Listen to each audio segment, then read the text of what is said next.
Hey folks! Tonight we dive into the delightfully messy world of ancient Greek gods, a bunch of powerful, drama-filled, emotionally unstable divas. Before you kick back, do me a solid, like this video and subscribe, but only if you actually like what I'm putting down here. Oh, and drop a comment telling me where you're watching from and what time it is. It's kind of fun seeing who's tuning in from all over the globe. Lights off, fan on, and let's get this sleepy party started.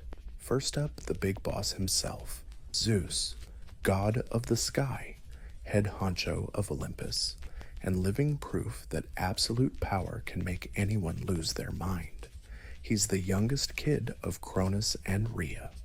Dad was the classic great dad who swallowed his kids whole to avoid being dethroned romantic. Right, luckily. Rhea saved baby Zeus by tricking Cronus into swallowing a rock wrapped in a blanket instead, which says a lot about how focused this guy was.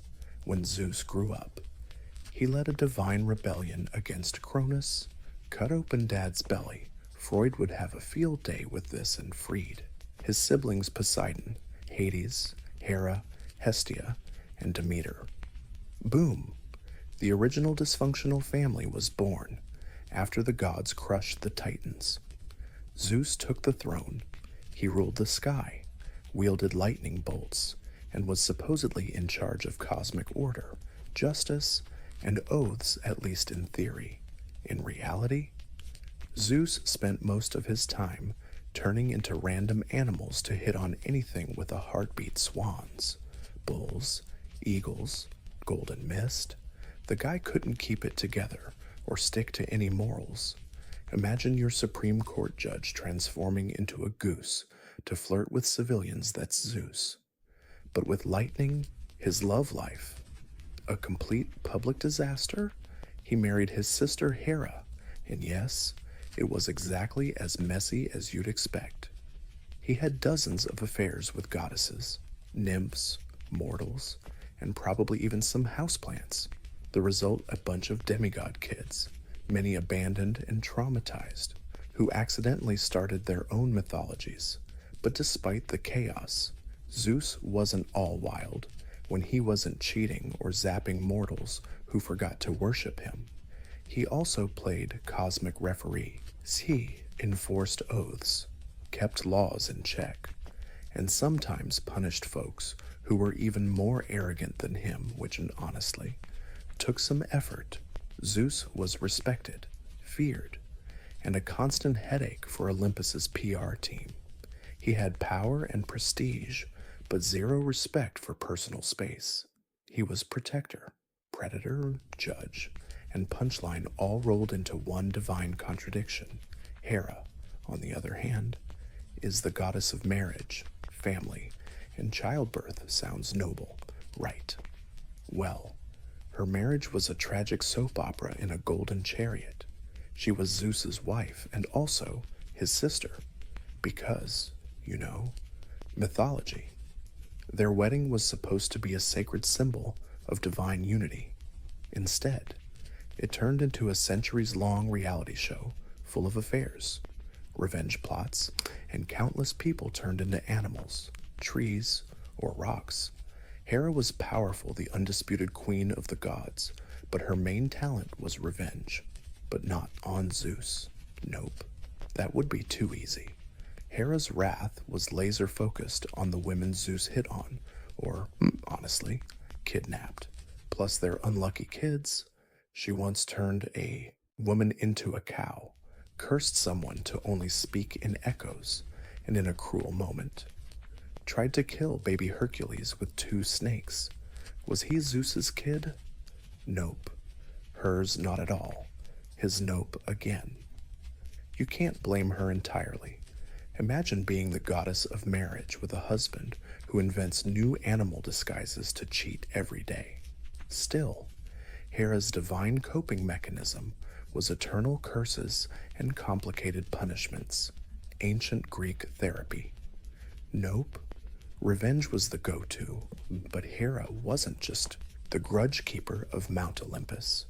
She's also the protector of women in childbirth, the guardian of marital sanctity, at least on paper, and the punisher of broken oaths sworn by mortals. Hera had temples, priests, and a loyal fan club. Cities like Argos and Samos worshipped her as a key enforcer of divine order. In short, Hera's the goddess you pray to when your husband stays faithful, and the one who'll bring plagues if he doesn't. A delicious paradox embodying dignity and female power in a system that loves to humiliate her. Her story isn't just about jealousy, it's about a woman tasked with symbolizing unity, yet holding Olympus together through pure hostility and a flair for righteous fury. Poseidon is the god of the sea, earthquakes, storms, and for some reason, horses, because nothing says sea god like a stampede of horses. But hey, mythology's weird. He's one of the big three brothers. Zeus got the sky, Hades got the underworld, and Poseidon got everything watery, which suited him just fine. He rules the vast oceans, commands sea creatures both beautiful and bizarre, and wields a trident, not just a fancy three-pronged fork, but a divine scepter of wrath that can level entire cities. Poseidon was both worshipped and feared. Sailors prayed to him for safe voyages. Fishermen offered sacrifices. City builders had to get his blessing before building near the coast, lest their new neighborhood end up underwater. But honestly, Poseidon had major issues as big as a tsunami. He was the classic hothead, sometimes generous, sometimes destructive, always a bit salty. One day creating islands, the next flooding fields, because someone forgot to thank him during a goat sacrifice. He once slammed his trident into the ground, causing an earthquake, all because he lost a city naming contest to Athena. Seriously. She gave Athens an olive tree. He gave them a salty spring. Guess which one won? He chose revenge. That's Poseidon in a nutshell. His love life was messy too. Nymphs, mortals, even a thing with Medusa that left her with snake hair and monster status. Meanwhile, he just walked away like it was no big deal. Classic? Still. Poseidon wasn't just a stormy jerk. He was also the protector of sailors, city founders, and when chill, the god of prosperity and fertility. He mattered to ancient Greeks, especially a sea-dependent culture, but like the ocean itself. He only needed one stormy mood swing to remind everyone who was boss. Hades is the god of the underworld, not hell, but a vast, gloomy place where all souls rest forever. Unlike modern pop culture, Hades isn't the devil. He's not even that cruel. He's just really, really tired of everyone. While Zeus took the sky and Poseidon the sea, Hades drew the short straw and got stuck managing ancient customer service for the dead. Forever, in darkness and tears. Hades rules the underworld with quiet, somber authority. No showboating, no thunderbolts, no crashing weddings. He just shows up, does his job, manages eternal logistics, and makes sure no soul sneaks out the back door. He's the ultimate middle manager. His realm is also called Hades, because back then, naming your kingdom after yourself was just how it went. It's got the heroic Elysium, the meh asphodel fields, and the terrifying Tartarus, the ancient Greek version of long-term detention. And guess who's in charge of all that? Yep, Hades the serious, gloomy uncle of the gods. Now, about Persephone? Yes, he kidnapped her. Not great. Definitely a problem. But also, in Greek myths are never consistent. They somehow ended up in a weird but fairly stable marriage. She spends half the year with him, bringing life to the underworld, and the other half on Earth, causing spring, less romantic, more shared custody in mythical terms. Hades also has the first pet dad rep, his three-headed dog Cerberus, moody and totally disobedient. But basically, he keeps souls in line, unlike his brothers. Hades doesn't betray, throw tantrums, or crave the spotlight. Maybe that's why the Greeks barely built temples for him. They didn't want to catch his attention. He's that quiet, serious uncle you don't invite to parties, but still respect from a distance. Very politely, Athena is the goddess of wisdom, war strategy, crafts, and always 10 steps ahead without breaking a sweat. She's basically divine logic in a world full of emotionally explosive thunder gods. Her birth story alone would give Freud nightmares. Zeus, after swallowing her mom Metis because of a prophecy, ended up with a killer headache. Instead of aspirin, he got a hammer to the head, and out popped Athena, fully grown, armored, and totally unimpressed with everyone. From day one, Athena made it clear she didn't have time for nonsense. Unlike her war-loving brother Ares, Athena treats conflict like chess analyzing, controlling, and winning with the least screaming possible. If Ares is a bar brawl, Athena is a war room with an Excel spreadsheet. She's also the goddess of crafts, which sounds random until you realize weaving in her hands is a battlefield. Just ask Arachne, a mortal who dared to challenge Athena to a weaving contest. Arachne nailed the technique, but got turned into a spider for being a bit too good. Moral of the story, stay humble, or get ready to live life as a spider in someone's corner. Athena totally steers clear of romance. Unlike the rest of Olympus, she's not out there seducing mortals, marrying her siblings, or turning into bizarre animals. Nope. She's got one job: protect the city, advise heroes, and raise owls. She guides Odysseus home, helps Perseus chop off Medusa's head, and probably edits the Iliad with a red pen. Athena's the goddess you want on your debate team, your war council, or running your startup. She doesn't yell, she doesn't plot. She's just smarter always. Ares is the Greek god of war, bloodthirsty and impulsive. If Athena is war with a blueprint, Ares is war with a sledgehammer and zero emotional control. He's chaos incarnate, the guy yelling, as he charges into battle while no one knows what's happening, except that things are on fire and someone just lost their helmet, basically, when Ares shows up. Get ready for a noisy, violent, and epic mess, personality-wise.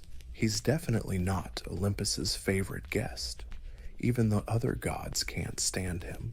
Zeus called him the most hated god of all time. And you know you've screwed up when Zeus calls you a problem. Ares is cocky, hot-headed, and about as subtle as a burning chariot. Respect, nah. The Greeks worshipped strategy, restraint, and wisdom, all things Ares spectacularly failed at. He doesn't win with brains. He just charges and swings wildly. Sometimes it works, but most of the time, he just leaves a trail of corpses and a whole lot of trouble. That said, Ares is still terrifying. He truly is the god of fear. His sons are named Phobos and Deimos, as panic and terror, and he loves standing smack dab in the middle of chaos. Oh, and he cheated on Aphrodite, which sounds romantic until you remember he got caught in an invisible net by her husband, Hephaestus, and then the whole god squad laughed at him. Ancient Greek tabloid gold right there. In Roman myths, Ares got a makeover as Mars, more disciplined, honorable, and less sweaty. But in Greece, he's still the brawny embodiment of chaotic violence. Still, Ares does have his moments. In real wars, he was both feared and respected. Warriors hoped he'd give them strength, or at least cut them some slack, so they often sacrificed to him, and when he wasn't wrecking things, he rode a chariot pulled by fire-breathing horses, definitely scoring at least one style point. Aphrodite is the goddess of love, beauty, desire, and absolutely disastrous romantic messes with a high body count. If you've ever seen someone fall way too fast for a totally wrong person, congrats, you've just witnessed Aphrodite's divine influence. There are two origin stories for her, depending on how much emotional trauma you can handle. One says she's the daughter of Zeus and Dione, the older. Weirder version has her born from sea foam when Cronus chopped off Uranus's family jewels and tossed them into the ocean. Yep, probably the least romantic origin story ever for the goddess of love. Aphrodite is so stunning that mortals and gods alike lose all common sense around her. She's got a magical belt called the cestus that makes her irresistible to anyone, honestly. Kind of an unfair advantage in the love game. Despite being the embodiment of desire, Aphrodite's love life is complicated. She's married to Hephaestus, the hardworking god of fire and blacksmithing, but she's famously into Ares, the god of war, which says a lot about her taste in men. Their affair got exposed when Hephaestus caught them sneaking around in a golden net and called all the other gods over to watch. Ancient Greece, where public humiliation and revenge were considered excellent conflict resolution. But Aphrodite isn't just chaos and cheating. She's also sweet at times. She helps young couples, oversees weddings, and brings beauty into the world. She's the goddess you pray to before confessing a crush or trying to charm your way out of a mess. Still, she's not afraid to stir up war. She's the one who gave Helen of Troy to Paris, sparking the Trojan War. Why? Because she wanted to win a divine beauty contest. Yep, an entire civilization went up in flames just because Aphrodite wanted a golden apple that said for the fairest. She's the goddess of desire, not stability, beautiful, enchanting, and totally indifferent to your relationship boundaries. Hephaestus is the god of fire, metal, craftsmanship, and the only Olympian who actually has a job, while other gods are busy fighting, chasing mortals, or throwing lightning bolts like fireworks. Hephaestus is stuck in the forge, making weapons, building palaces, and grumbling to himself. His origin stories vary, but none are easy to hear. One says he was born deformed, and Hera, disgusted by his looks, threw him off Olympus like unwanted luggage. Another says Zeus tossed him after a family feud. Either way, he fell from heaven, landed hard, and ended up crippled, plus maybe with some serious abandonment issues about the size of Crete. Despite the rough start, Hephaestus didn't get back to Olympus by being forgiven, but by making a lever, he crafted Hera a shiny, magical golden throne surprise. Surprise it held her captive. The gods begged him to come back and free Hera. He agreed, but only if they let him back into the divine club. Deal sealed. Back on Olympus. Hephaestus became the ultimate godly handyman. He forged Zeus's lightning bolts, Poseidon's trident, Achilles' armor, and basically every flashy magical gadget anyone bragged about. If it glowed, flew, or exploded, Hephaestus probably made it during unpaid overtime, and despite all that talent, he was still seriously underappreciated. His wife, Aphrodite, was famously cheating on him with Ares, his family cool as ice, all polite smiles but zero warmth, his co-workers constantly wrecking whatever he just fixed. But Hephaestus never flew off the handle like Ares or schemed like Hera.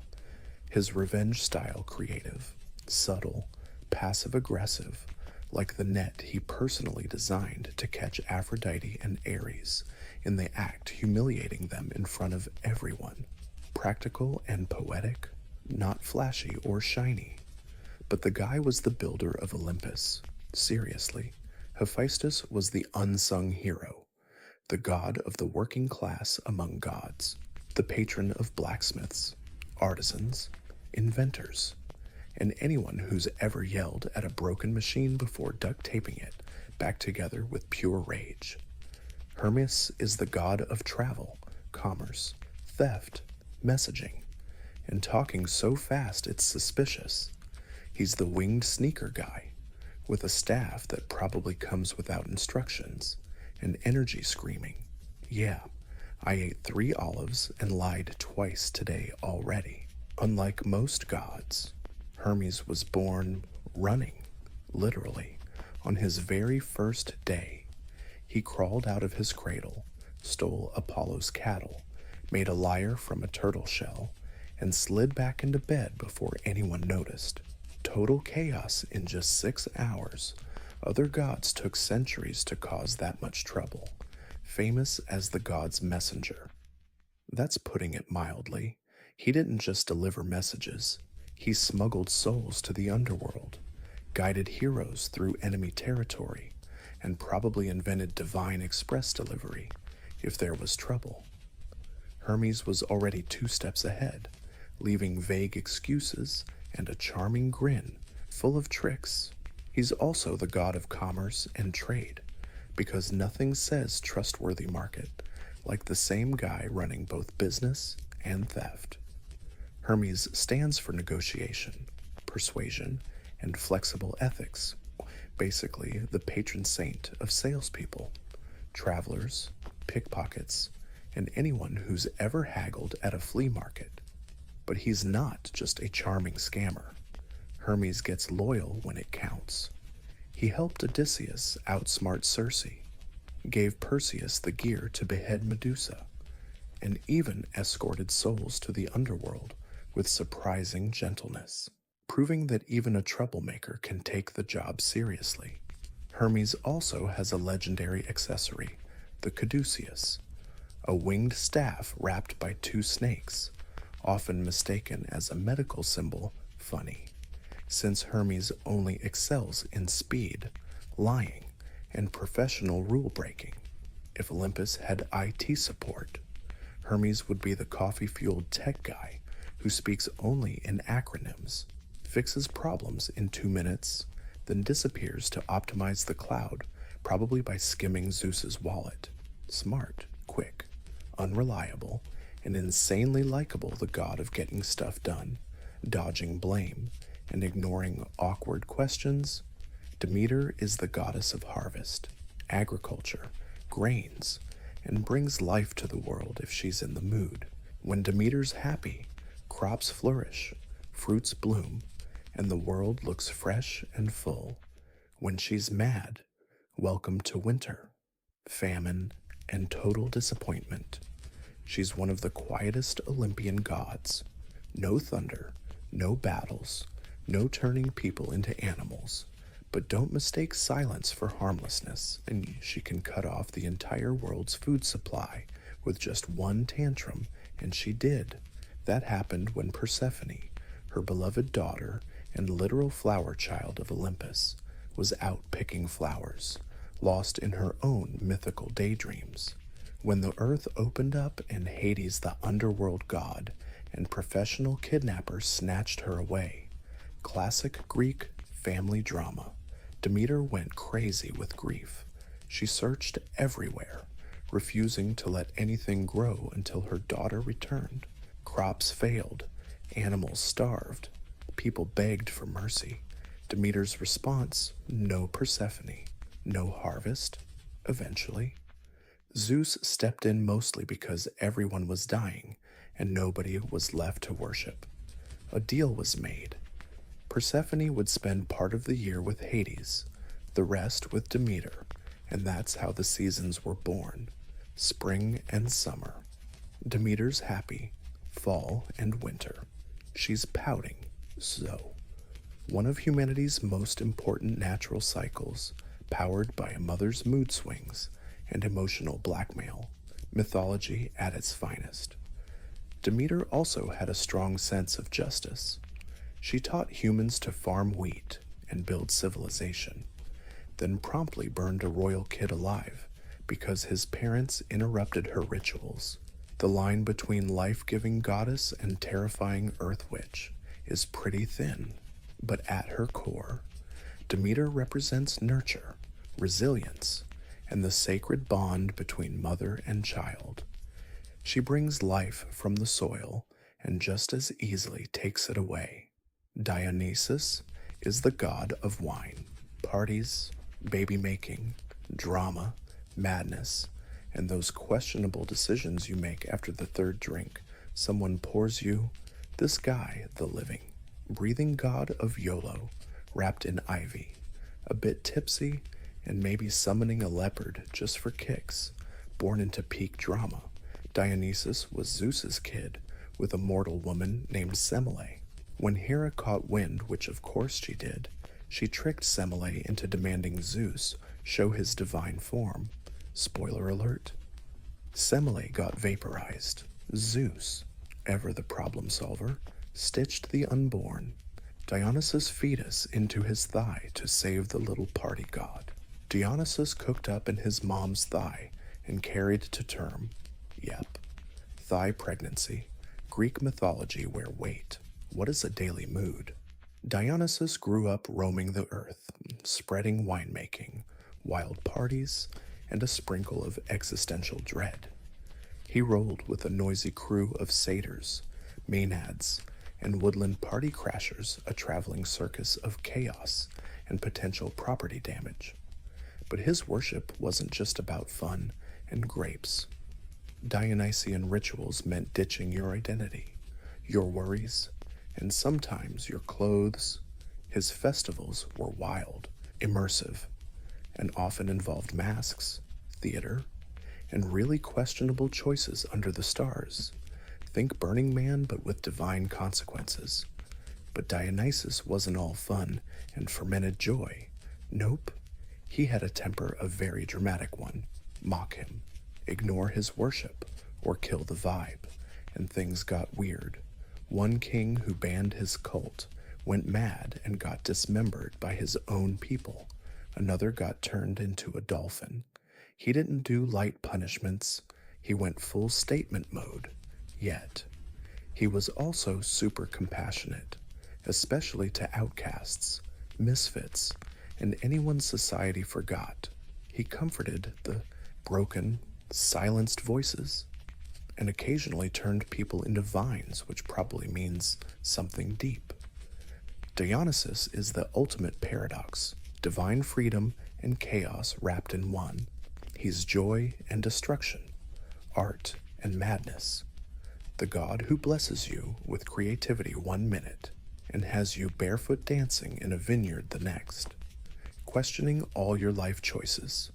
Artemis is the goddess of the hunt, wilderness, wild animals, and the moon. She's also the goddess of no. I will not explain myself. And yes, that was a threat, often pictured with a bow in one hand and zero tolerance in the other. Artemis is one of the few Olympians who didn't need thunderbolts or love potions. She had precision, discipline, and a pack of divine wolves, twin sister to Apollo. Artemis burst into the world like an overachiever. She helped deliver her own brother right after she was born. From then on, she was done with men, swore off marriage, romance, and anything remotely resembling emotional vulnerability. Instead, she roamed forests, hunted stags, and led a loyal squad of maiden followers who all shared her love for nature and zero interest in drama. Artemis is best known for her purity, not the Victorian fainting couch kind, but more like touch me and I turn you into a deer kind.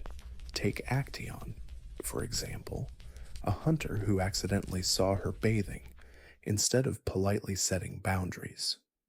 She turned him into a stag and let his own dogs tear him apart. Message received loud and clear. She was fiercely protective, especially of women and kids. While many Olympians treated mortals like chess pieces or dating apps, Artemis was like a divine bodyguard for the vulnerable. She punished anyone who disrespected nature or hurt the innocent, and her revenge was swift, poetic, and usually deadly. As a moon goddess, she stood for calm, clarity, and mystery.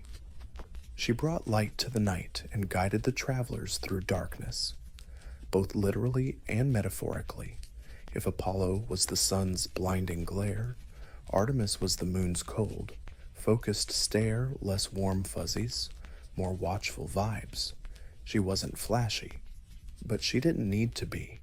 Artemis had presence. You didn't challenge her. You didn't flirt with her. You just hoped she wasn't aiming at you. In modern terms, Artemis is the original independent woman, vibes fierce, free, and zero interest in your opinion. She didn't hang out on Olympus. She ran the forest. Apollo's the god of sun, music, prophecy, healing, poetry, archery, and basically every job opening on Mount Olympus he could find.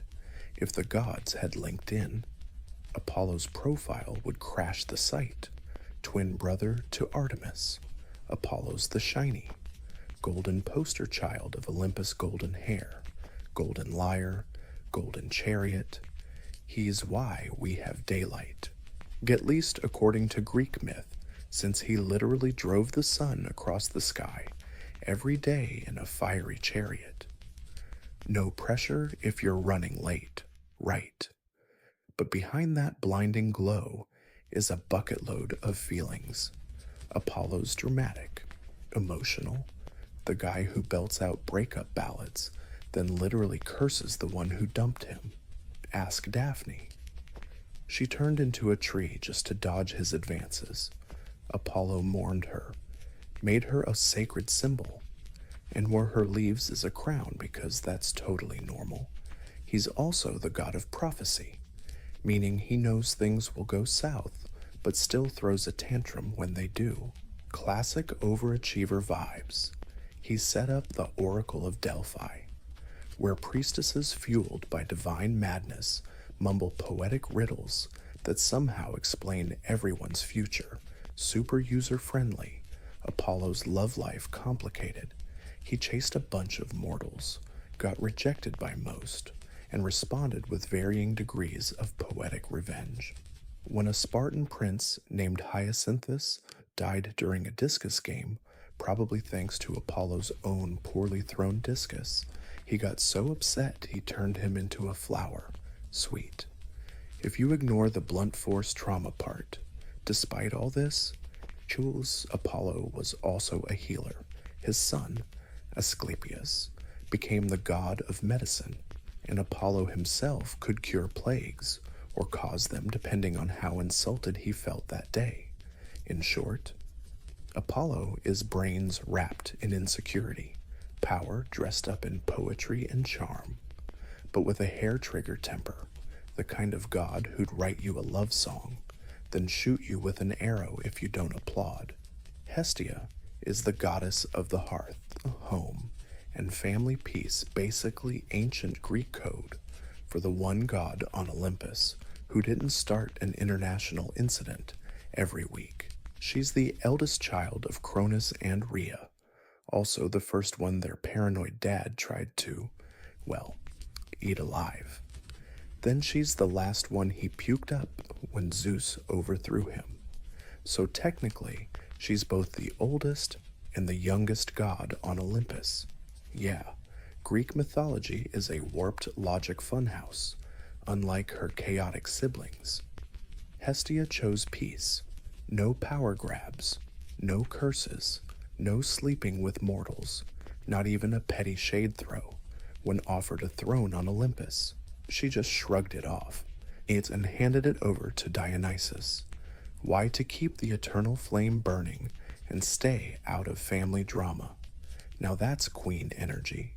She rules the hearth, the heart of every home, temple, and city, wherever there's fire for warmth, cooking, or rituals.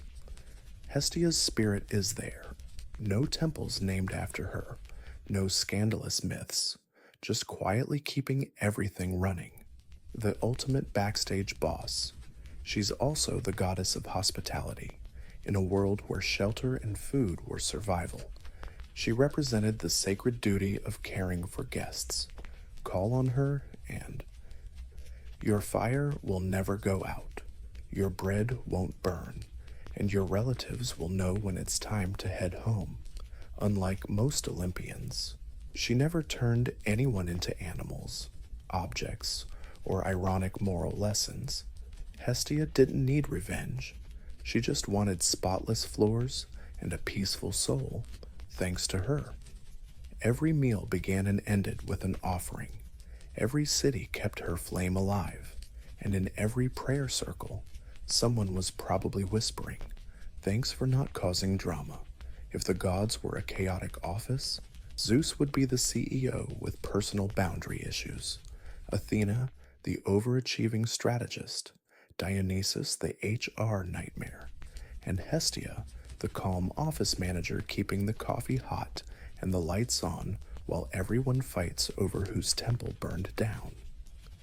Hestia reminds us that there's power in quiet, value in simplicity, and sometimes the most important person is the one who doesn't demand attention but keeps everything together. Persephone is one of the coolest characters in Greek mythology, a goddess with split personality written straight into the four seasons. She's spring's bloom and death's chill, life and decay, flower crown and iron throne. She's Demeter's daughter, the goddess of harvest, which put her in the realm of life and fertility. But then things took a turn, as Greek myths always do, when Hades, lord of the underworld, saw her picking flowers and decided she'd make a great wife. He kidnapped her straight to the underworld. No negotiating, no coffee first. Demeter was devastated. She searched the earth, and when no one told her where Persephone was, she shut down the crops, result global famine, and an angry, starving mob of mortals. Eventually, Zeus had to step in, not out of fatherly love, but because no sacrifices were happening when everyone was starving. A deal was struck. Persephone could return if she hadn't eaten anything in the underworld, but of course, she had 6 pomegranate seeds, just enough to tie her down to a part-time gig in the land of the dead. And so began her double life half the year on Earth with Demeter, bringing spring and summer, the other half in Hades' realm, gifting us autumn and winter. The ancient Greeks basically invented seasonal depression through a myth. But here's where it gets interesting over time. Persephone embraced her queen of the dead role. She wasn't just a sad, kidnapped flower girl anymore. She became a ruler, calm, tough, and quietly powerful. Mortals begged her for mercy, safe passage, and understanding the balance between life and death. She embodies transformation, not just seasonal, but emotional, the shift from innocence to strength, from captive to boss. Persephone is the goddess of opposites. She walks through flowers and bones with the same grace. She's why flowers bloom and why they wither. Before Psyche was old enough to understand the word goddess, she'd already been compared to one by adulthood. Aphrodite's statue gathered dust while mortals trekked miles just to catch a glimpse of this mortal girl's face. Her beauty wasn't just admired, it was worshipped. The crowd saw her as Aphrodite reborn in human flesh. People whispered she must be divine because no mortal looks that flawless without some cosmic reason. But to Psyche, all that admiration felt hollow. She drifted through towns and villages like a ghost loved from afar but untouchable, celebrated but utterly alone. No one dared approach her with real feelings. Men stared like she was a living painting, perfect, silent, untouchable. Even her family, proud as they were, started to feel uneasy. Her two sisters married noblemen, settled down, lived warm, cozy lives with land and all that. Psyche craved that, but no suitor dared to propose. A girl said to rival Aphrodite herself. That's where things get spicy. Gods hate competition, especially Aphrodite. Watching her temples grow quiet, while mortals laid wreaths at a mere girl's feet, set the goddess on fire with divine rage. To her, Psyche wasn't just a pretty kid, she was a living insult in flesh and bone. But Psyche, she was clueless, wandering the gardens all day, talking to no one, never felt a lover's hug or whispered promises in the dark. Her beauty twisted into a curse. The one thing she truly wanted slipped farther away a soul to see her. Not just her face, she often stood by the window at sunset, watching the horizon fade, thinking maybe this was fate adored by all, held by none.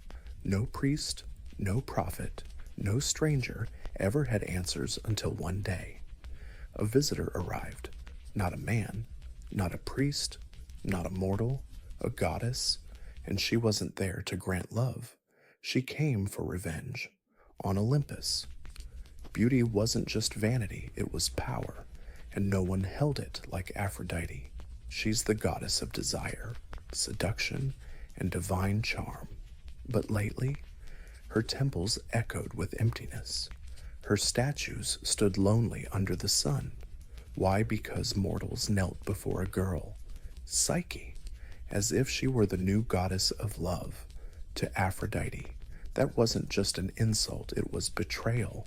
From her throne above, jealousy turned to hate. She destroyed kings over less. How dare a mortal girl steal her followers? How dare she exist as a living mockery of divine beauty? So Aphrodite did what goddesses do.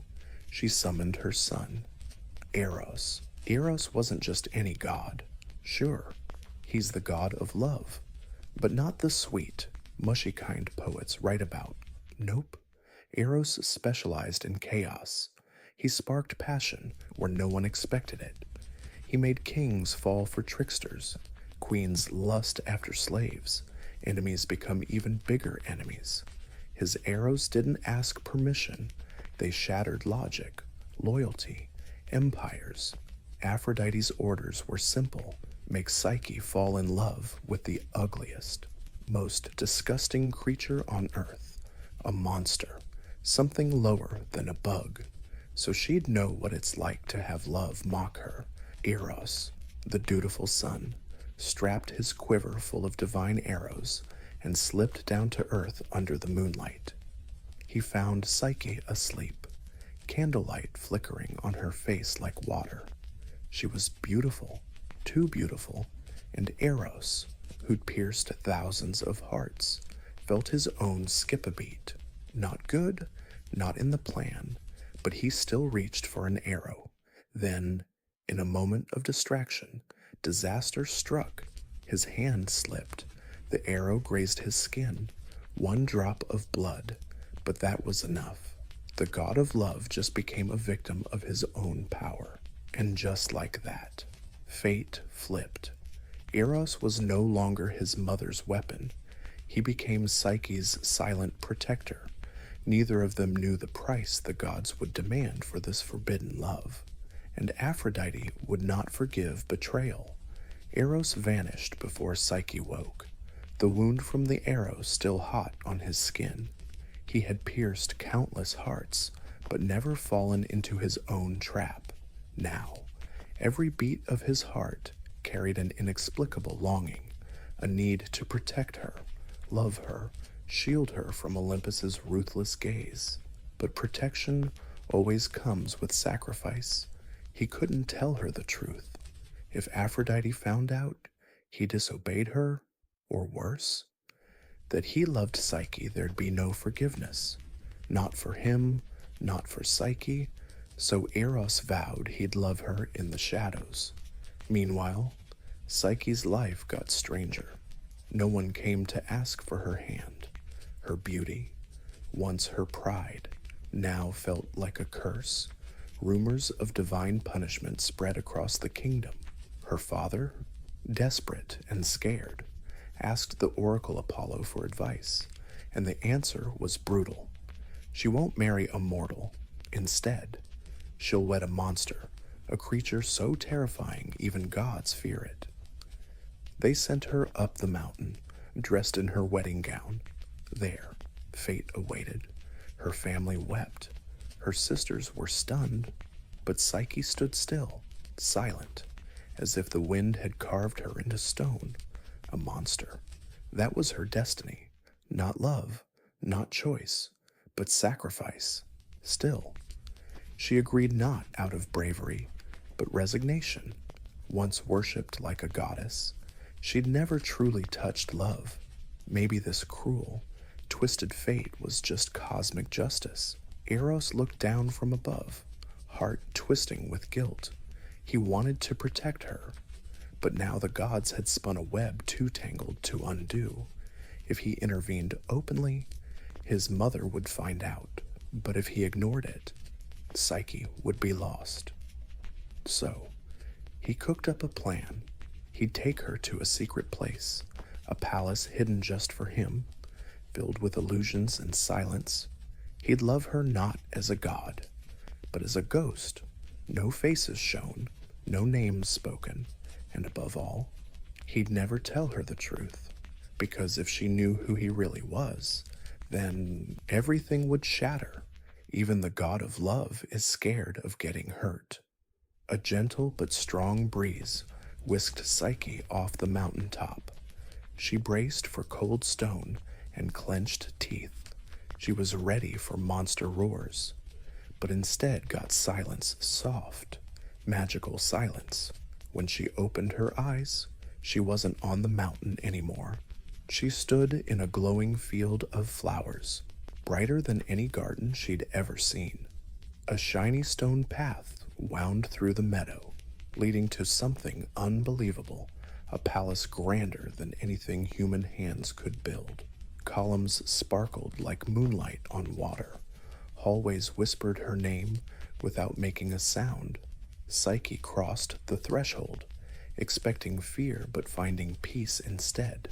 Invisible servants guided her, washed her feet, draped cloaks on her shoulders. Food appeared, warm and fragrant, though no one set the table at night. A voice, deep yet gentle, kind, echoed from the shadows. Don't be afraid, you're safe. This is your home. It was him, her invisible husband, the one the oracle had promised, but no growling beast, no scary shape, just a voice. And strangely, she wasn't scared at all. He never showed a face, not even in the dark. Every night, he came to her in the quiet of the bedroom. He touched her face like a dream. He whispered laughter in her ear, and every morning, he vanished before sunrise. She was falling fast into love without a face, intimacy without a form.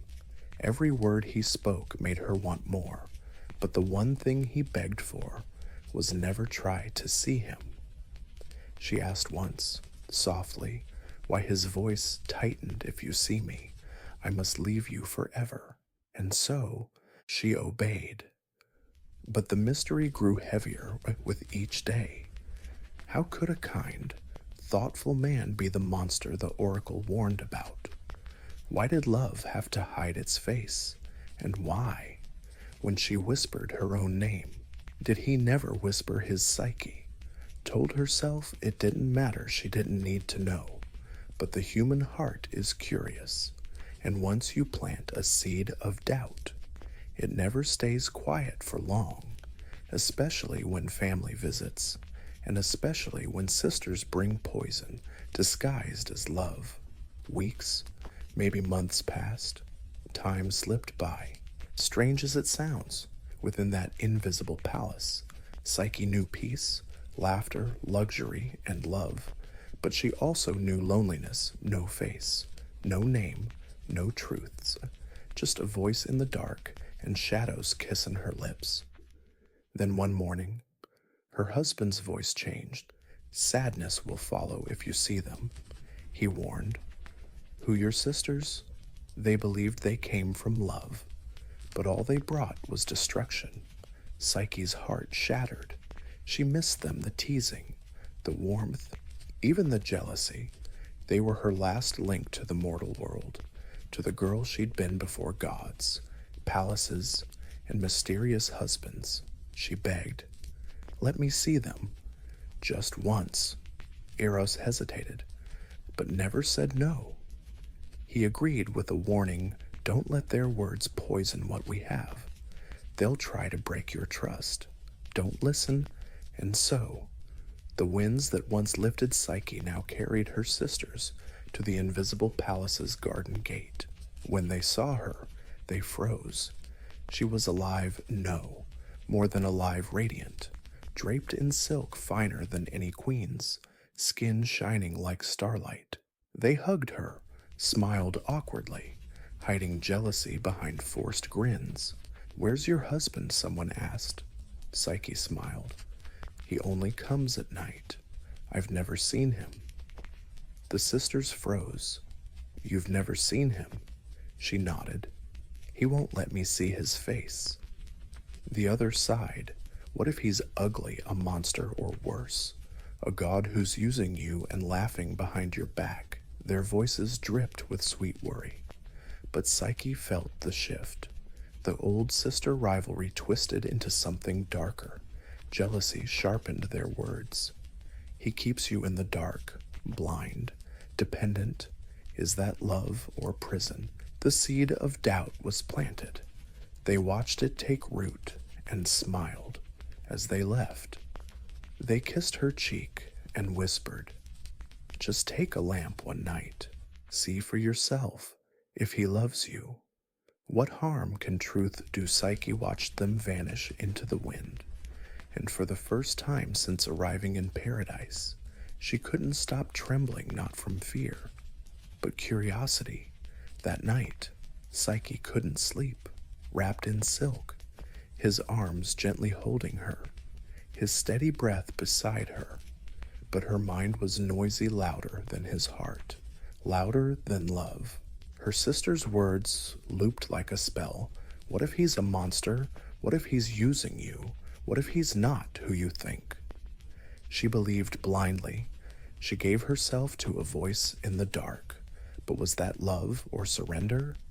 She slipped quietly out of bed, silent as falling snow. Bare feet touched cold floor.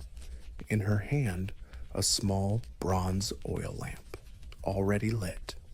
Her heart pounding as she crept closer, fingers trembling as she leaned in. And when the light touched his face, she's gasping.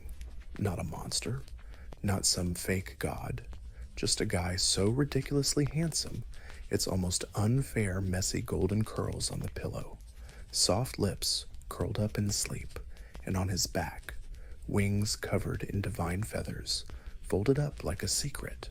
This is Eros, the god of love, and he's picked her.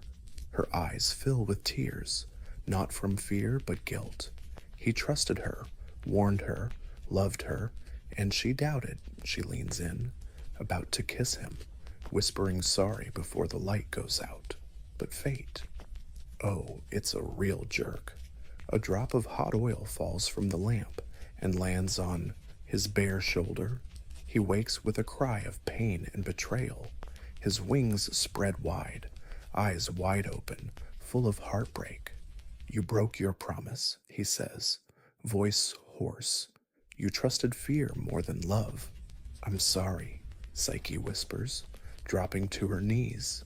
Eros pulls back, the light fading from his body. "Now you know." Then he vanishes into the darkness. The palace crumbles behind him. Their invisible world disappears like smoke. Psyche's left alone on the bare hill, lamp still warm in her hand, and her heart shattered. She saw the god of love and lost him, not to fate, but to doubt. Barefoot, broken, she wanders a world suddenly icy cold, the lush garden, the silky halls, the voice that lulled her to sleep all gone. The sky doesn't answer, the earth doesn't comfort, only regret remains, every step weighed down by sorrow.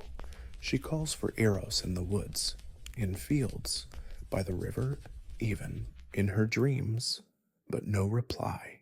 The god of love disappeared not from Olympus, but from her life, desperate.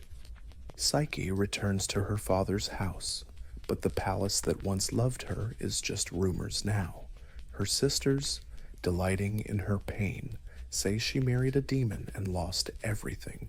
No one believes the story of love, gods, and her winged husband. So she leaves again, this time, not exiled but determined. She'll find Eros no matter how far she must go, no matter the wrath she faces, even if it means heading straight into Olympus itself, which, spoiler alert, mortals aren't just allowed to stroll into. So she seeks the only one who can guide her, the one who started it all, Aphrodite. Yes, Psyche is scared. The goddess has every reason to hate her. But if Eros still loves her, if there's even a sliver of hope, Psyche will face the wrath of Olympus to make things right. She finds Aphrodite not in a golden temple, but in a private garden full of mirrors. The goddess stares at her reflection like she's hunting for flaws that don't exist. When Psyche steps closer, Aphrodite doesn't even turn. "I warned you once," the goddess says coldly, "and you still touched what belongs to me." Psyche drops to her knees. "I love him," Aphrodite scoffs. "You love him? The boy you betrayed, the god you doubted. How foolish you are," Psyche admits. "But I'll do anything to earn back his trust."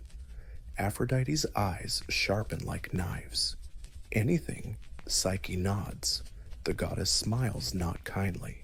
"Then you will suffer, you will be tested, and maybe, and just maybe, through that misery, you'll be worthy of my son."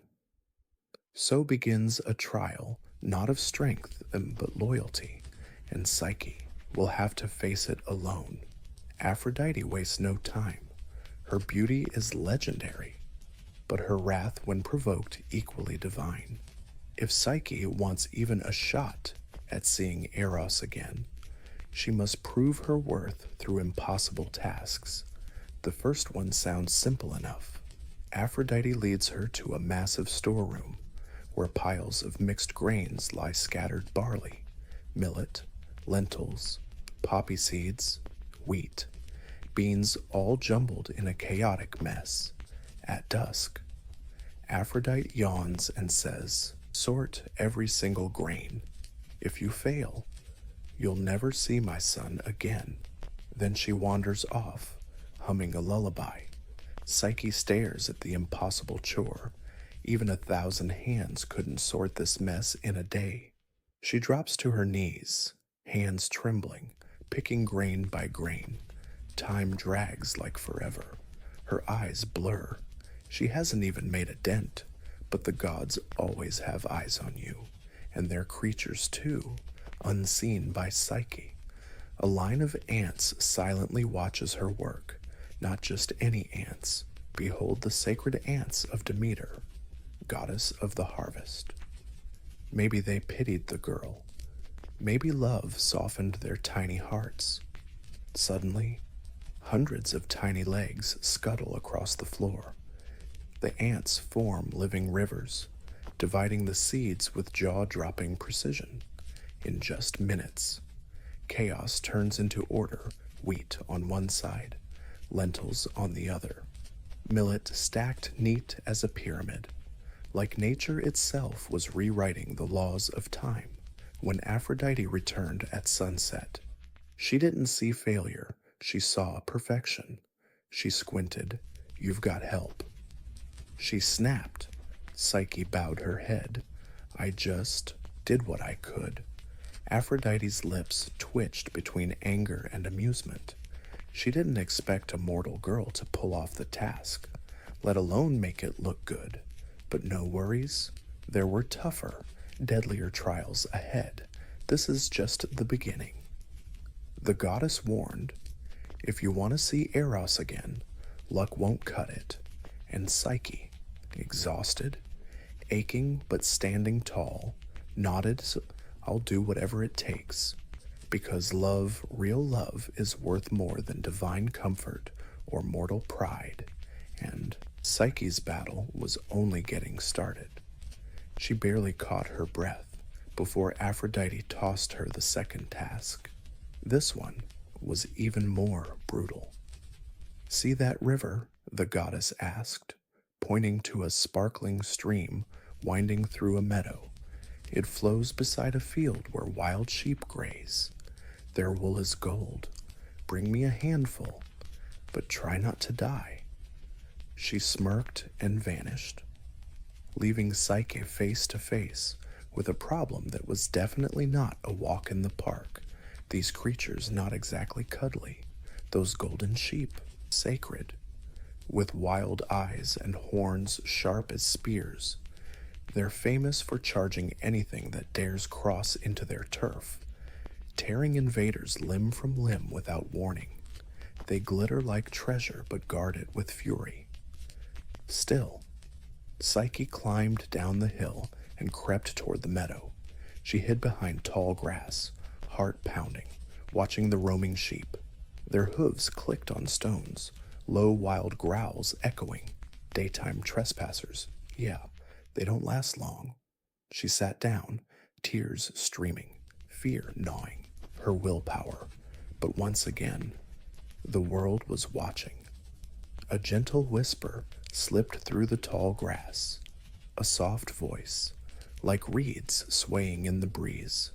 It was the river's spirit, an ancient being tied to the water. "Don't enter the meadow while the sun's blazing." The spirit whispered, "The sheeps rage in daylight, but at dusk they rest in the shade, so wait. Then pluck the golden wool caught on thorny branches. No creature bothers with that." Hope returned. Psyche waited. Time passed.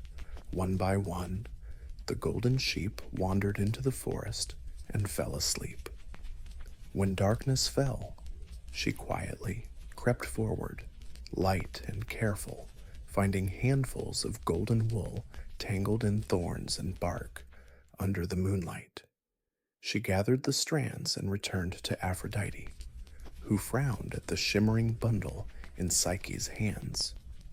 "You survived again," the goddess muttered, curious. But Psyche said nothing, no pride, no gloating, just silent strength. Because love had taught her something even gods forgot: quiet courage that never quits. And though Aphrodite wasn't done testing her, Psyche wasn't about to quit anytime soon. Aphrodite was furious. Psyche had crushed the tasks meant to break her, fueled only by willpower and a stubborn kind of luck even the gods couldn't shake. The goddess's smile vanished and was replaced by cold calculation. So, for the third challenge, she gave Psyche a task that could end her story forever. "Bring me water," she said, "not from a well, not from a stream, but from the river Styx itself." Styx is no ordinary river. It marks the boundary between the living and the dead. Its water is sacred, cursed, and deadly to touch. Even gods tread carefully around it. Mortals don't survive reaching its bank. They don't even make it back. Still, Psyche nodded. The journey took her to the edge of a sheer cliff, carved like a monument by the Titans. Below, the Styx rippled like black glass, rising cursed mists and the wails of lost souls. The water didn't flow normally. It twisted and writhed like a living serpent. Worse, Guarding the river were grotesque winged beasts, centuries-old underworld sentinels. They lunged and screamed at anything moving. Claws sharp enough to shred bone. Flesh. No way down. No way forward. No hope. She collapsed on the cliff's edge, clutching the crystal jar Aphrodite had mockingly handed her. Just a sip. The goddess said, "To prove you tried." Then suddenly, a glittering light, a high-pitched roar, and from a crevice emerged a tiny creature, an eagle, huge among birds, majestic with blazing golden eyes, sent straight by Zeus himself, the thunder eagle of kings. Without a word, it snatched the jar from Psyche's hand, spread its wings, and dove down the deadly cliff. The guards screamed but dared not attack, because even death has to obey Zeus's orders. Just moments later, the eagle returned, placing the sealed jar of Styx water into Psyche's trembling hands. She didn't ask why Zeus was helping her. Maybe Aphrodite owed him a favor. Maybe even gods respect the stubbornness of love. When Psyche returned to Aphrodite, the goddess took the jar with a face colder than ice. Psyche had made it through again. But the final challenge would take her somewhere even gods fear to tread. And not every love story survives a trip to the underworld. Aphrodite's voice was colder than the Styx water. "Your last task," she said, "is to go to Hades. There, you'll beg Queen Persephone for a box containing her beauty, a gift. You understand? For me, I'm getting tired of you. Your existence bores me. That was a death sentence. Even the bravest avoid the underworld. No living soul walks into Hades' realm and walks back out." But Psyche didn't hesitate anymore. If the path to love is through darkness, then darkness won't stop her. Guided by whispers from sympathetic voices, some said Demeter, others claimed invisible demons of kindness, she found a secret entrance, a cave cutting through the world's surface like a forgotten scar. She carried 2 coins for Charon, the ferryman, and barley cakes for Cerberus, the 3-headed dog. Each step deeper chilled her to the bone. The air was thick, not smoke, but silence. The souls she passed drifted like memories, fragile, empty, unreachable, at the river, Acheron.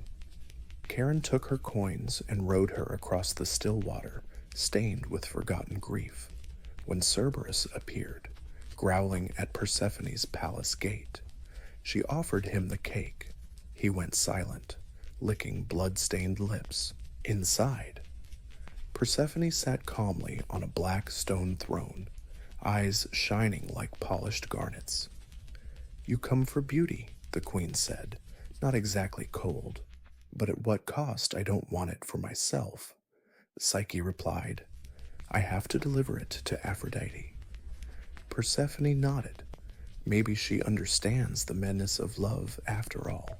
She handed Psyche a small sealed box, plain, no markings, but unbearably heavy. "Don't open it," the queen warned. "It's not meant for your eyes." Psyche thanked her and turned away. The journey back was silent, but heavy with temptation.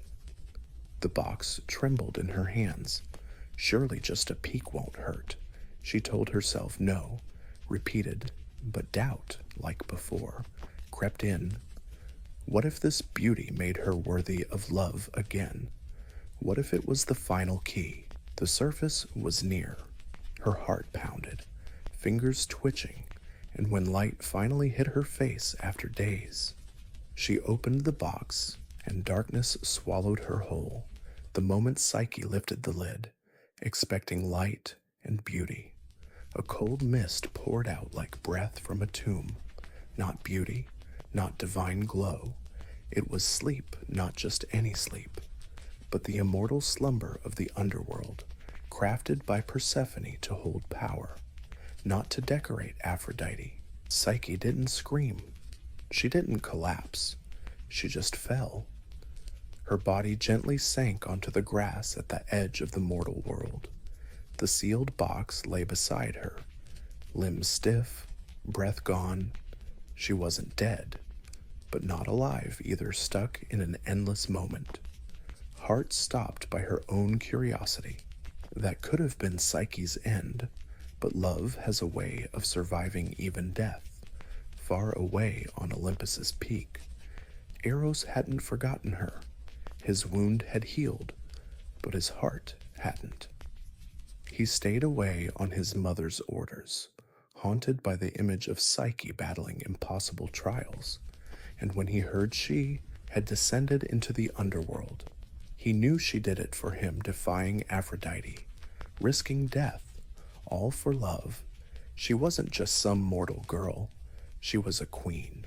Eros defied his mother, bursting from Olympus in a blaze of golden wings. He soared through the sky, clouds parting under his feet until he found her still, silent, lying like a marble statue kissed by twilight.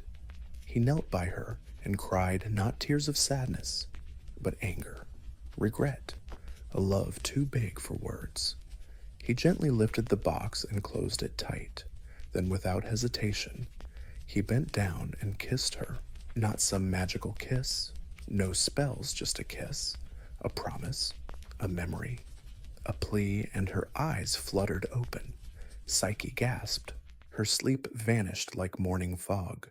Her hand reached for him before she could even say a word. "Eros," she breathed. "You're back," he whispered. "I never stopped loving you." He held her tighter than ever, and in that moment, all the gods watching, some amused, some furious, finally got it. Even the god of love has met his match. Their reunion shook Olympus to its core. Eros, the god of love, had defied his own mother. Psyche, a mere mortal, had stared down death itself. Together, they crossed the line between divine and human, duty and desire, love like that dangerous stuff. Aphrodite was furious. She stormed into the gods' council demanding punishment. "This mortal," she yelled, "mocked the gods, broke sacred laws, and corrupted my son. She must be erased." But the gods weren't so sure anymore. They'd seen Psyche's trials, her endurance, her grit. Her love survived what no mortal love had before. Still, the case wasn't closed. They turned to Zeus, the king himself. The gods sat silent on their thrones, lightning bolt in one hand, fate in the other. Zeus had watched it all, from Psyche's fall to her rise, from doubt to devotion. Finally, he spoke. "There is power," Zeus said, "in love that persists." Aphrodite opened her mouth to protest, but he raised a hand. "You tested her. She endured more than any mortal I've seen. She doesn't deserve exile from Olympus. She's proven mortals can love like gods." Then he faced Eros and Psyche. "You two really want to be together forever," they nodded. "So be it." With a wave, Zeus summoned a cup full of ambrosia, the drink of gods. He handed it to Psyche. "Drink, and you'll no longer be mortal. Your heart will beat with eternity. Your soul will live among us. But your trials aren't erased. You'll carry them, just like we all carry the stories that made us." Psyche took the cup. Her hand didn't shake. She drank. Warmth spread through her, not a burn, but a bloom. Her senses sharpened. Her heartbeat slowed, then deepened, ringing like a bell through centuries. And just like that, she became divine. No longer mortal, no longer less. Eros took her hand, and right there in front of all Olympus, they were officially husband and wife. Love didn't crash and burn this time. Nope, it got crowned. The moment Psyche sipped the ambrosia, the change was total, not just on the surface, but deep in her soul. Her skin shimmered like she swallowed a star, and her eyes held entire galaxies instead of tears. The gods who once mocked her mortal blood now watched, wide-eyed. For the first time in forever, a mortal earned her place not by birth, but by pure devotion. Psyche wasn't just a girl or a pretty face anymore. She was Psyche, the immortal, a full-on goddess. Even Aphrodite, who once cursed her, couldn't deny what stood before her, a woman who stared down death, temptation, betrayal, and loneliness, and still picked love over ego. Still, the goddess of love wasn't about to forgive that quickly, but Eros, the ultimate mama's boy and fiercely loyal husband, stepped up. "She's no threat to your beauty, mother," he said softly. "She's something else, the soul that actually gets love." And just like that, the tension eased, not totally, but enough. Aphrodite's silence was basically a surrender. Zeus declared her goddess of the soul Psyche, whose name literally means soul and breath of life in Greek. Her trials didn't sculpt a perfect statue, but the very essence of love's endurance. Olympus threw a massive party. Nectar flowed like rivers. Stars twirled in celebration, and even the fates cracked a smile at the story they once whispered about. Psyche stood beside Eros, no longer unsure or scared. She was his equal. She was divine. Together, they watched the skies above and the mortal world below, guardians of love and the soul's journey. From their union came a daughter, Hedone, goddess of pleasure and delight, living proof that joy springs from love and soul combined. Where Psyche once walked among thorns and shadows, she now danced in eternal light, not because she was flawless, but because she loved, fell apart, suffered, and rose again. She showed that even mortals, even the most broken-hearted, can reach the heavens one trial at a time. So, the story of Eros and Psyche didn't crash and burn like most mortal love tales, but transformed not into a myth, but something way bigger, a truth whispered through centuries, from temples to bedrooms, from storytellers to dreamers. Real love is tough. It gets tested, it's doubted, it gets hurt, but if it lasts, it becomes eternal. Psyche's journey began with beauty, a curse she never asked for. She was worshipped by strangers, envied by sisters, toyed with by gods, punished for being loved, then punished again for loving back. Yet, she never quit. Even when her heart shattered, even when her faith cracked, she kept moving forward, and Eros, the god of love, got the memo too. Love isn't a weapon, a game, or some dark little secret. It's light, yeah, but only if you actually face it. Together, they schooled Olympus on a lesson everyone forgot. Love isn't just for gods. It's for anyone gutsy enough to fight for it. Across Greece, lovers didn't just pray to Aphrodite anymore. They whispered Psyche's name before weddings, births, and even funerals, because she wasn't just a goddess. She was proof that souls can survive despair, that love, when it crashes, can rise again, no matter how deep the underworld is, no matter how brutal the test. Hearts always find their way back. Today, long after temples turned to rubble and empires fell, the story sticks in the word psyche, meaning soul, in psychology, the study of said soul. And in every love story where love gets tested and wins, Eros and Psyche aren't just marble statues. They're echoes inside all of us.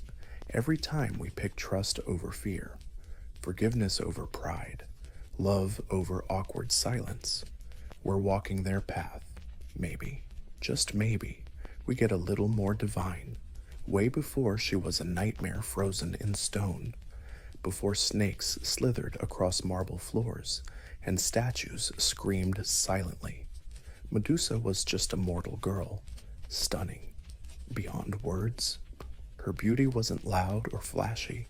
It was the kind of light sneaking through stone cracks. Her hair shimmered like midnight silk. Her eyes held the calm before the storm. And even though she was quiet, she made kings and gods nervous. She was born into a family of monsters back when monsters were worshipped and feared. Her sisters, Stheno and Uriel, were immortal, fierce, and monstrous by design. But Medusa, she was the odd one out, mortal, fragile. She could die. Maybe that made her even more precious. But Medusa didn't want a throne, lovers, or a crown from the gods. She chose something rarer devotion. As a young woman, she joined Athena's sacred service, the virgin goddess of wisdom, war, and self-control. In a marble temple on cliffs above the sea, Medusa swept floors, lit incense, and whispered prayers before dawn. She took vows of purity, chastity, and silence, not because she was forced, but because she believed in them. She admired Athena, not just as a goddess, but as a role model, strong, untouchable, rising above human heart chaos. Time passed, and whispers spread that Medusa was Athena's living statue. Followers sneaked glances at her while pretending to pray. Her face became a symbol, her voice rarely heard. Her life tied to sacred duty, but beauty even inside a temple was never safe. Rumors of Medusa's charm slipped beyond temple walls, through the city, across forests, all the way to the god's realm, and with it came trouble. On Olympus, desire often wore a holy mask, and the line between admiration and possession was razor thin. One god took special notice, not the god of wisdom, not the god of restraint, but the goddess of the sea, storms, and endless cravings. And even though Medusa kept her vows, fate was already shifting, because in the land of gods, even purity can get punished. Soon enough, Medusa's sanctuary was about to turn into a prison, beneath crashing waves and coral castles deep underwater. Poseidon ruled the seas with pride, rage, and an appetite that never quits. He tamed monsters, whipped up storms, and claimed goddesses like trophies. But now, his gaze fell on something way less divine, a mere mortal, Medusa. Her beauty had echoed all the way to Olympus. But what really hooked him was her quiet discipline, untouchable grace. She belonged to no man, no god, no mortal king. She chose a life of dedication, far from all lusty nonsense. Maybe that's what made Poseidon want her even more. The more she prayed, the more he watched. And one night, when the tide was high and the temple was empty, Poseidon rose from the sea. He didn't knock, gods rarely do. He strode into Athena's sacred temple with seawater dripping, leaving salty puddles on the marble floor. Medusa, alone and unsuspecting, turned around to find the sea god looming in the shadows, trident dropped nearby. But the hunger very real. She called for Athena, but no echo answered. She tried to run, but temples aren't exactly the best escape routes. And right there, under Athena's cold-eyed statue, Poseidon desecrated the sacred. This wasn't seduction, it was violation.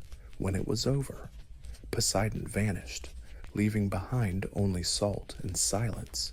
Medusa, broken, curled beneath the goddess's image, waiting for justice, comfort, or any kind of divine intervention. But gods don't always play fair. When Athena returned and saw the desecration, her fury was absolute, not at Poseidon, but at Medusa, whether out of pride, denial, or divine law. Athena blamed the priestess for letting the temple get defiled, Whether she saw Medusa as an accomplice or just a nuisance didn't matter. The sanctuary's purity was shattered, and so the goddess of wisdom delivered a verdict not for the god who violated, but for the mortal who was violated, because even in legends, power protects itself, and Medusa, once a symbol of sacred beauty, was about to become a warning no one would dare ignore. The temple floor still glistened with seawater when Athena returned. The incense had long since burned out. Heavy silence hung in the air, and there, in the middle of it all, Medusa knelt in shame, head bowed under Athena's unblinking gaze. But Athena's eyes weren't full of pity. They blazed with fury, because her temple, the home of reason, discipline, and virgin purity, had been defiled, and even though Poseidon had trespassed on sacred ground, Medusa was the one to blame. For Athena, there was no forgiveness. Gods never apologize, and temples never forget. The punishment had to be symbolic, permanent. She stepped down from her statue's pedestal and stood over Medusa, trembling, confused, waiting for mercy from the goddess she had served for years. But mercy wasn't on the menu. Instead, Athena's voice thundered through the marble walls. "You have brought shame into my house. Let the world see what happens to beauty that invites destruction with a touch." She pressed her hand to Medusa's forehead. The transformation was instant. Golden hair twisted into writhing snakes, their hissing mocking the whispered prayers with cruel irony. Her skin lost all warmth. Her gaze became a weapon. Those eyes, once full of sorrow, now held terrifying power. Anyone who looked into them would turn to stone, not just enemies, not just intruders, but anyone. This isn't a punishment. It's protection. Isolation, a curse dressed up as defense, Medusa screams. But it's no longer human. Her tears, once salty, dry up before they hit the ground. Her breath stops. Her reflection in the mirror shatters. And worst of all, she can't look at anyone without turning them to stone. Athena doesn't cry. She doesn't turn away. She just stands there, staring at the nun who was once beautiful and devoted, now turned into something else, entirely a monster. The temple doors slam shut behind Medusa as she flees into exile, her cries echoing through the hills.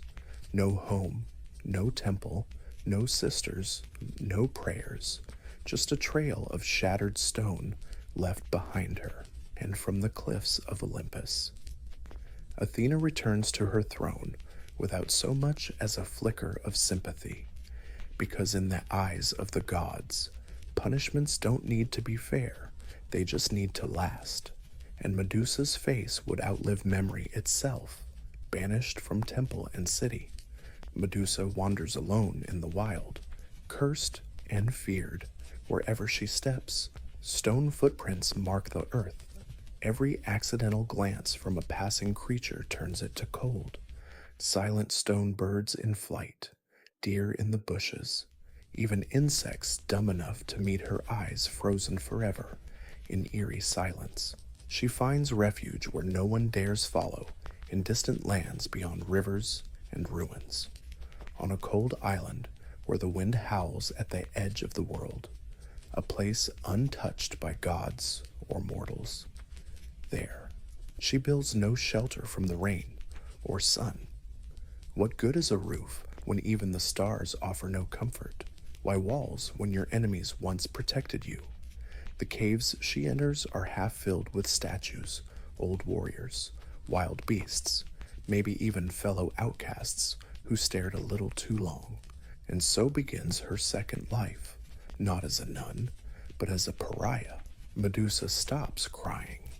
Tears are for the girl she used to be, the girl who believed in justice, who lit incense for Athena, who thought love could be earned through loyalty. That girl died on the temple floor. In her place stands something else, not a monster, but a woman forged from betrayal. The snakes on her head whisper in dreams, not in words, but in instinct warning of strangers. Footsteps drawing near. Her hair becomes her bodyguards, her eyes the curse, and her soul the faint memory.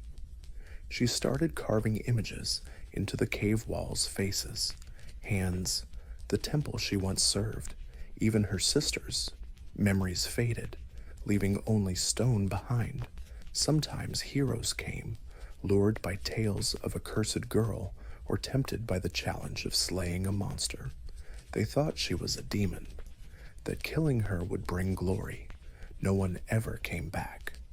They underestimated her, not just her strength, but her pain. Yet with every death, Medusa felt less like a victim and more like the monster the world imagined. Her humanity wasn't dead, just fading, and the gods, they looked the other way, far from Medusa's cave, in Greece's bustling city-states and sacred temples. Her name began to change. It stopped being spoken with sorrow and became a warning twisted, retold, and distorted. Medusa the Gorgon, Medusa the cursed seductress, Medusa with the petrifying gaze, the past a devoted nun. A mortal girl serving gods was buried beneath myth. Instead, there was the story of a monster, a creature with serpents for hair and eyes burning with hellfire. They never spoke of Poseidon's assault. They ignored Athena's cruel punishment.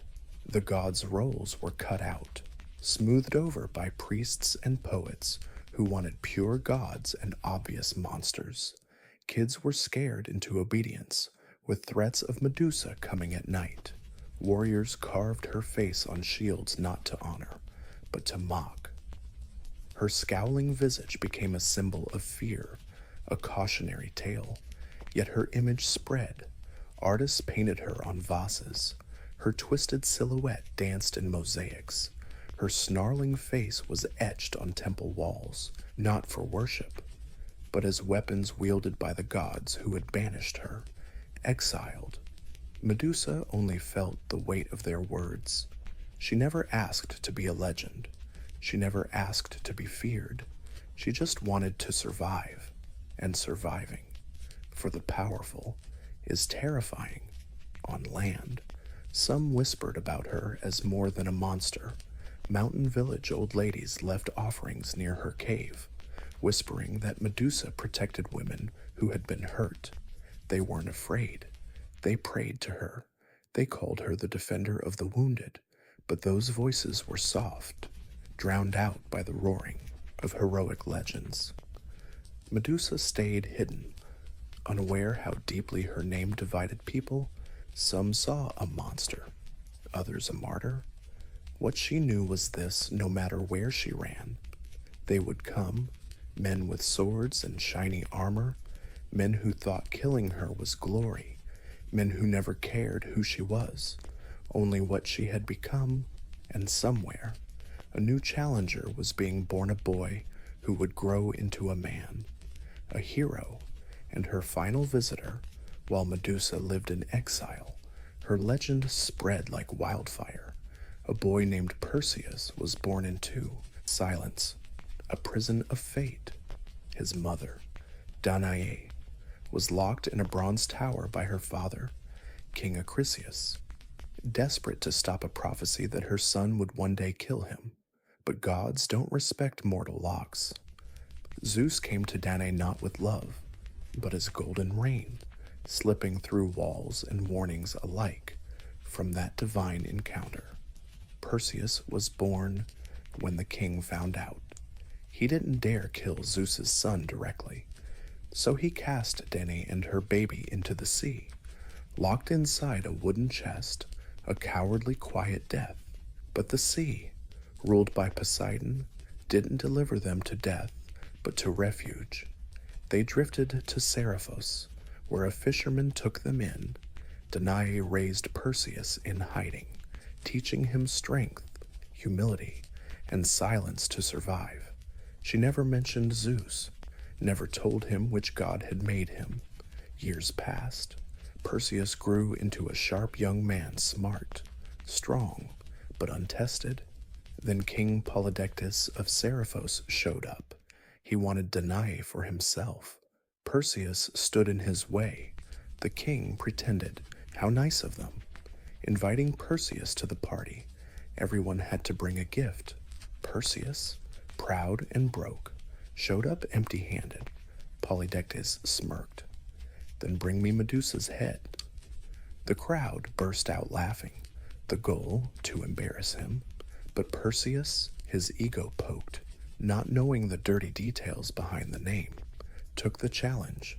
The gods watched, thoroughly entertained.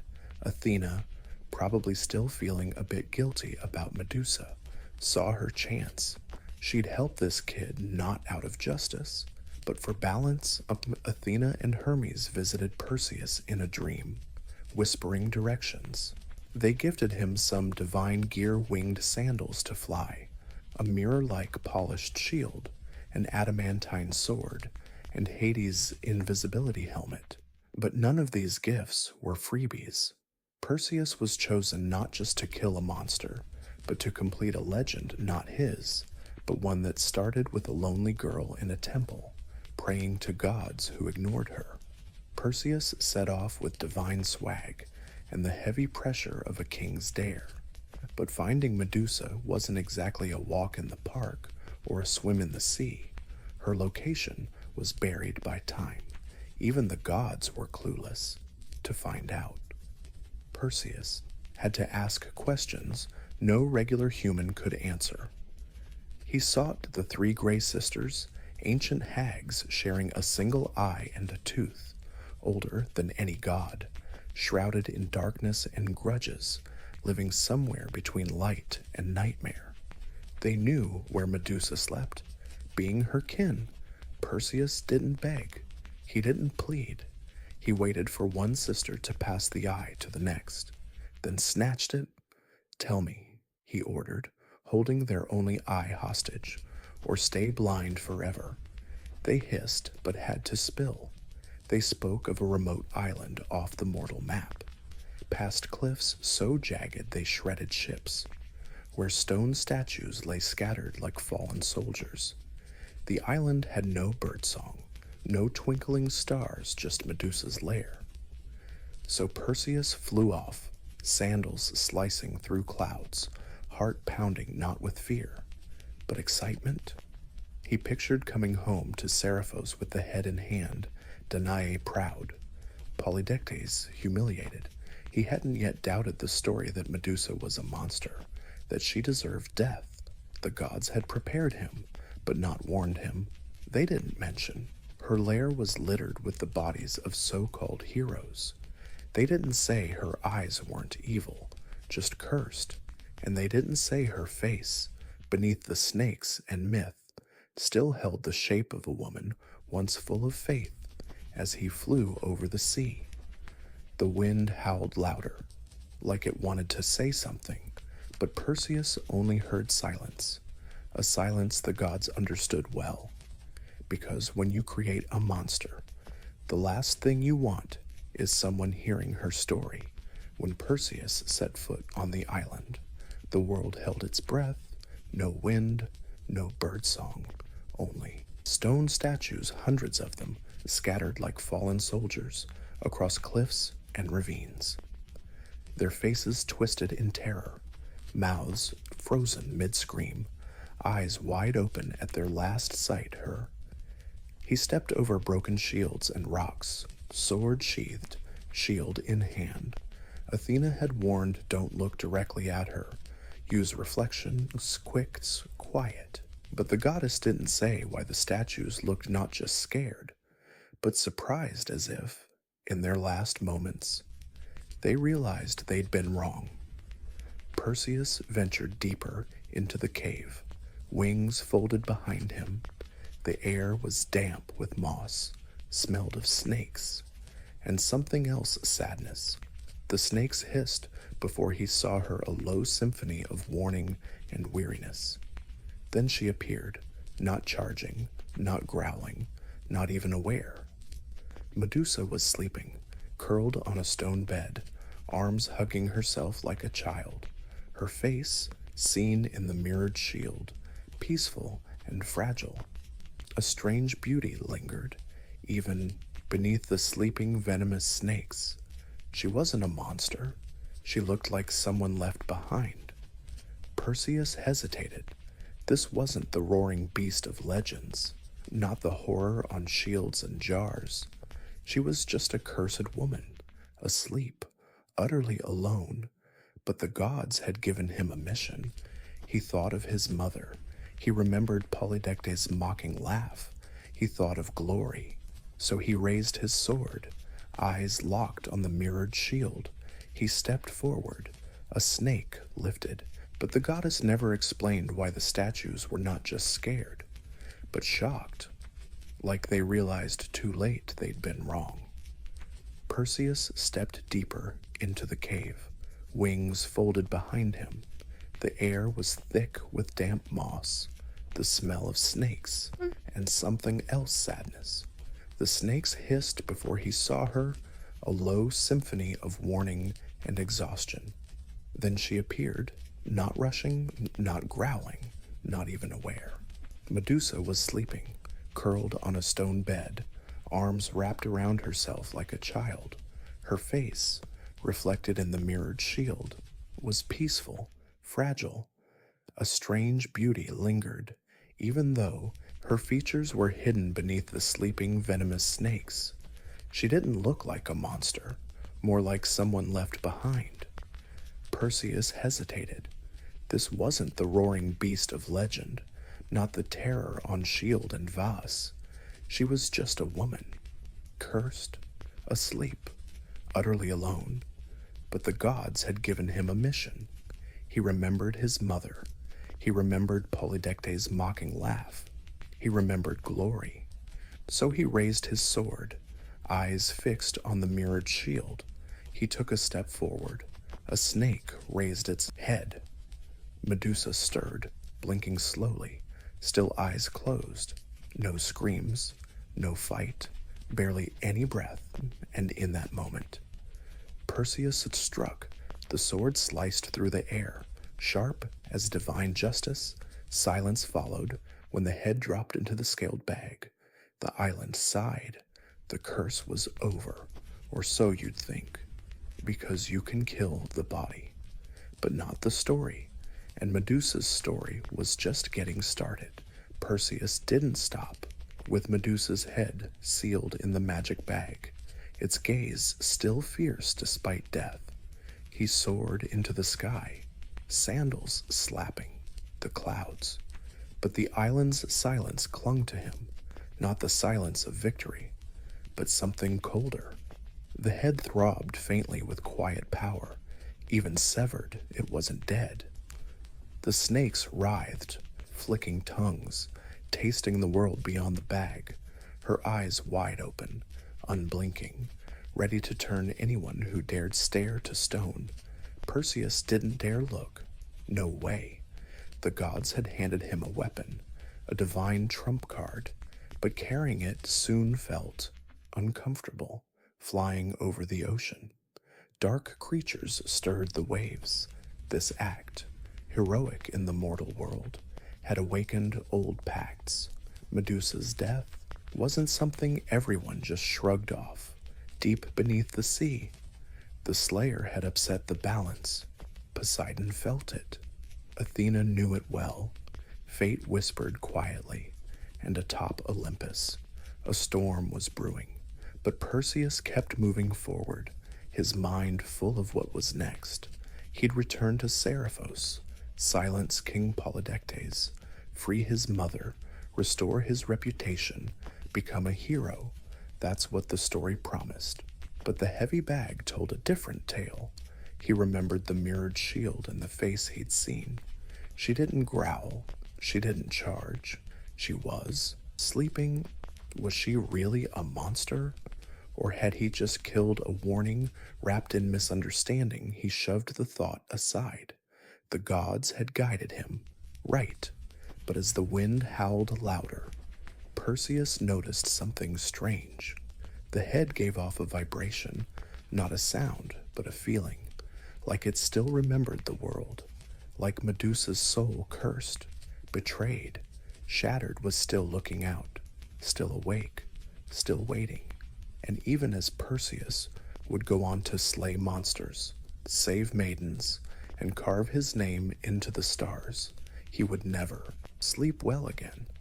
'Cause sometimes at night, he swore he heard the faint hiss of snakes under his sheets, and sometimes he dreamed not of victory, but of a girl kneeling in a temple, begging the gods to protect her.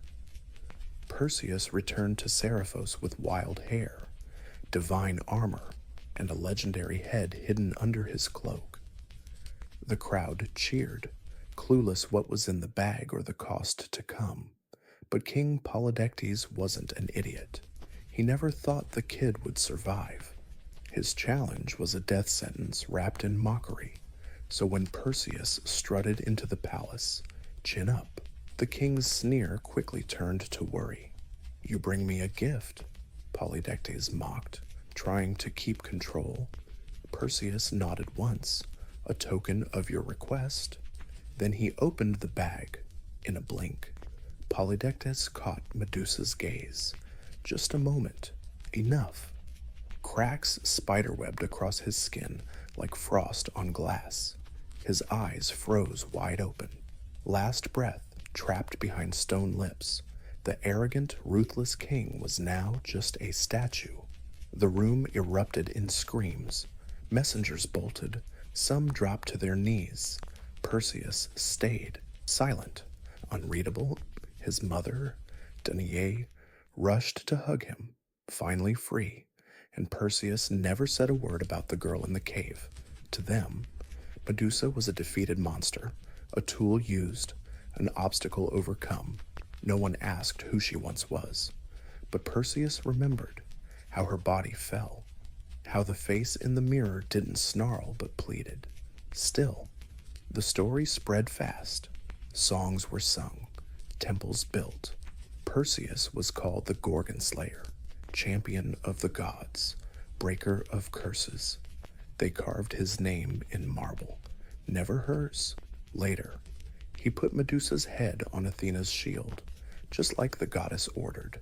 Her face, once scorned, now faced outward like a divine justice weapon, but not justice for her, for everyone else, even in death.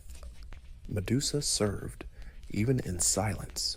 Her power lived on, and Perseus, the golden hero, walked beneath that shield for years. Every win had the face of the woman he killed. He was loved, she was feared, and no one could change the roles the gods had set. After Perseus's victory, Athena summoned him to Olympus not just to praise him, but to take back what was hers. Not the sword, not the sandals, not Hades' helmet. She wanted the head of Medusa. Perseus obeyed, handing over the bag without hesitation, and with her usual flair.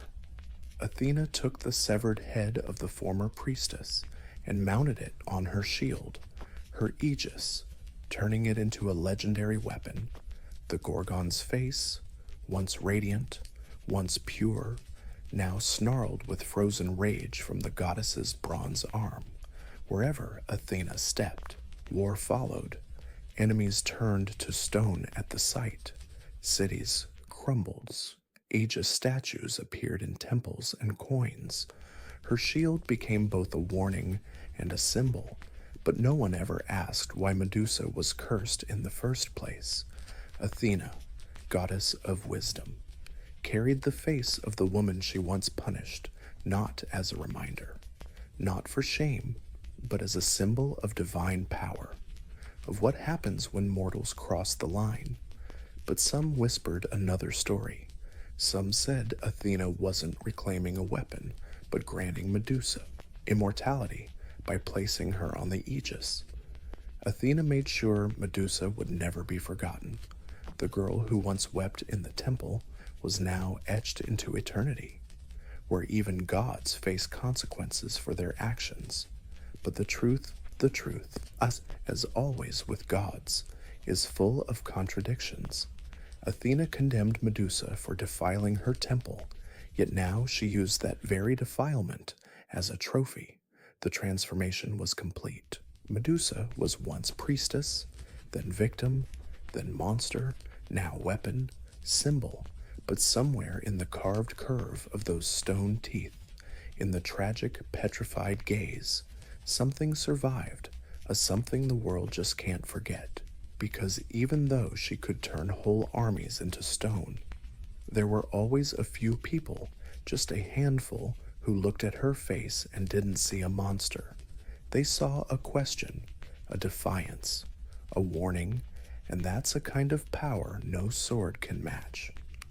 Medusa's face now stares out from Athena's aegis shield, lifeless. Eternal? To most folks, it's a symbol of divine terror, a petrifying enemy, a victory won with a single glare. But if you look closer, that gaze holds way more than rage. It holds memories. It holds injustice.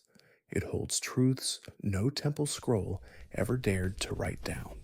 For centuries, warriors marched behind that shield, never realizing the face they carried once belonged to a woman who never raised a violent hand.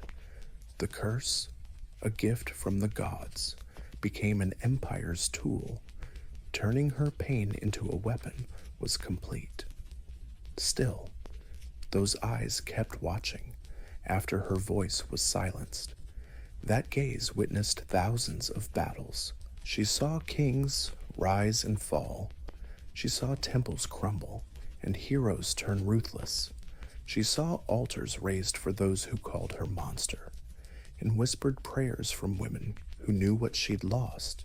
And sometimes, those women left offerings, tiny clay snakes at secret shrines, a lock of hair wrapped in cloth, a whispered name hidden in shadows, not out of fear, but to remember, because long before Medusa became a cautionary tale, she was a protector. Her cave was a graveyard for conquerors, yeah, and a sanctuary too, a place no man could enter and live, where the hunted became untouchable. Over time, her legend split. To some, she remained the Gorgon. To others, she became something else, entirely a symbol of resistance, a goddess of wrath and wounded justice, a soul caught between the weak and the predators. That myth twists and turns like all myths do, but the core stays the same: a woman wronged, a woman shaped by pain, a woman robbed of her story, but whose gaze no one could steal. And so that gaze lives on in paintings, sculptures, shields, coins, and dreams. Every time the story is retold, someone stops and asks, so was she really a monster? And in that question, Medusa breathes again. Centuries pass, empires fall, new gods rise and vanish, but Medusa endures not flesh and blood, but as symbol and shadow. Her face, carved in marble and cast in bronze, spreads across cultures. In Byzantium, in Rome, in the forgotten corners of the world, her image lingers just below the surface of myth and memory. But something strange happens over time. The story starts to split. In one version, she's still the monster, the Gorgon, snake-haired killer who turns men to stone with a glance. Her head becomes a talisman against evil, stuck on doors, gates, and armor. Soldiers carry her into battle, hoping the legend will scare deeper than any spear. But another story quietly grows alongside it, whispered by poets, philosophers, and women rarely written into scrolls. In this version, Medusa isn't a beast to kill, but a woman wronged, punished for her beauty, cursed for sins she didn't commit. This version doesn't roar, it whispers. It asks why the goddess of wisdom punished her servant, why the sea god escaped blame, why so many men wanted her dead when all she wanted was peace. In taverns, libraries, hidden temple corners, these questions sprout like weeds in marble cracks, and slowly, Medusa's image begins to change. She becomes a mirror, not of horror, but of truth. Women start to see themselves in her, survivors of violence, victims of silence, souls forced to wear the monster's mask just because they were feared. The snakes on her head aren't punishment anymore, they're a crown. The eyes aren't a curse, they're a sharp shield honed by betrayal. Even now, in modern stories and art, Medusa rises again, not to turn you to stone, but to bear witness. She looks out from paintings with pain and fury.